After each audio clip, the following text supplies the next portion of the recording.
What can we learn from a child, let alone a child that is so small it only weighs 1 pound? A lot. Greetings and welcome to another Tomorrow's World webcast. My name is Wallace Smith, and this article from the Washington Post, November 17th, just grabbed me by my heart. An amazingly beautiful article with a lot of fascinating facts and details. It's by Kelly Benham French, and the title is Things I Wish I'd Known About Having a 1 pound Baby. These are babies that are not just preemies, they often call them micro preemies because they are so small. Let me just jump right into the article to get a sense of what it's about. Ms. French writes, "My daughter was born as twiggy and translucent as a baby bird. Her eyes fused shut, mouth agape. Through her chest we could see her flickering heart." This is a tiny, tiny child.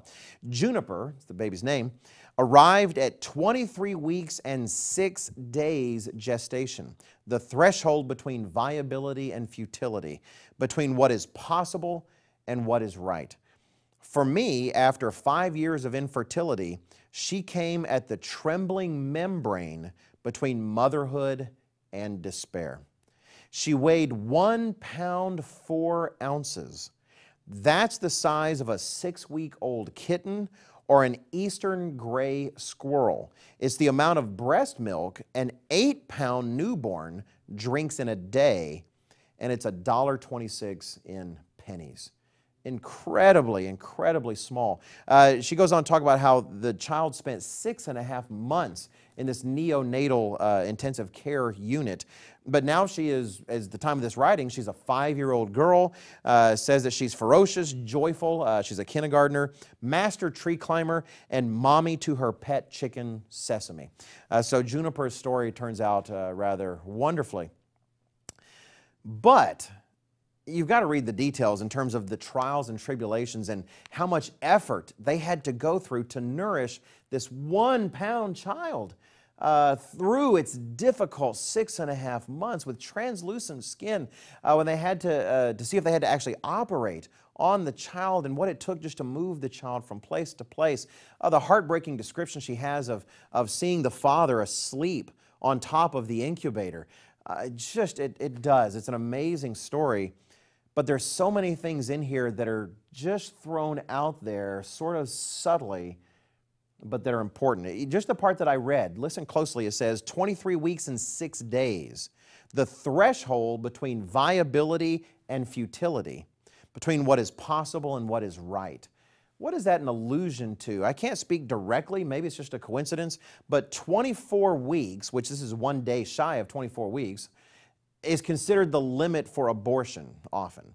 That after 24 weeks, a child shouldn't be aborted, quote unquote shouldn't, since they don't really have a moral system that determines that very well.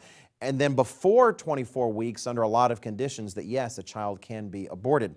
I see that reflected, whether it's purposefully intended or not, in the words viability and futility. Why? Because 24 weeks is somehow the definition of viability. But is it really? Think about it. Yes, every day matters in the life of a developing child, every single day. And yet as technology improves, here you have a child that's just short of 24 weeks and it does live. What about when it comes earlier than 24? What if it comes to be 23, 22, 21? It's a fuzzy scale. It's not rock solid.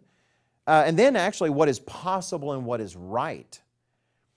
Is somehow 24 weeks the deadline between when it's possible this might be a person and then all of a sudden it definitely is?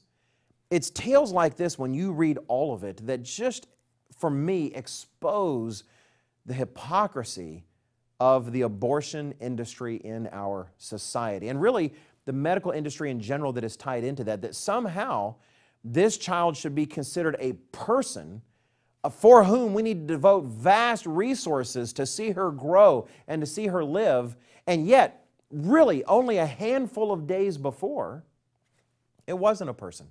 It was an it that we could decide whether to kill or not. Somehow, instead of a baby, just a few days before, it was just somehow organic tissue that we can decide to deal with however we want. But just a few days, and all of a sudden, it's a person. Defining personhood is something that people without God's laws and teachings in the Bible struggle with. You have ethicists like Peter Singer that say you ought to be able to kill a child up to 2 years old after birth, or in some arguments up to 1 year old, because they recognize a truth. As abhorrent as that picture is, they recognize that the marker of being born doesn't suddenly magically make someone a person. If they're a person outside the womb, they're a person inside. And if they were not a person inside the womb, they're not immediately a person on the outside. Putting all the legalese aside, in practicality, what made this a person? What made this a child they saved? The fact that the child was loved, that they loved this child. But what about all the children that aren't loved? Just the mere fact of lacking a parent's love, does that make it not a child?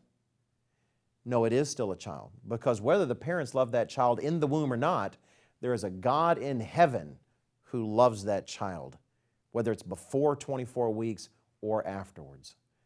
If you'd like more information about this, we actually have a really good video by a colleague, Mr. Gerald Weston, called Tiny Fingers and Toes.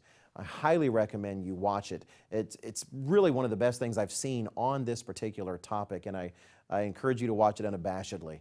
But that's all I have for now. Please check out everything, frankly, that we have available at tomorrowsworld.org.